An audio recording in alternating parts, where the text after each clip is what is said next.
ज्यावेळेस ज्ञानोबारायांनी समाधी घेतली ना, त्याच्या आधी 15 दिवस सर्व संत पंढरपूरमध्ये कार्तिकी शुद्ध एकादशीला एकत्र हसत खेळत होते.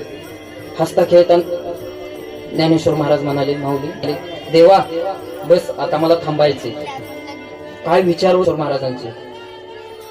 जे सर्व संतांच्या चेहऱ्यावरती हास्य होतं ना, त्या क्षणी थांबलं.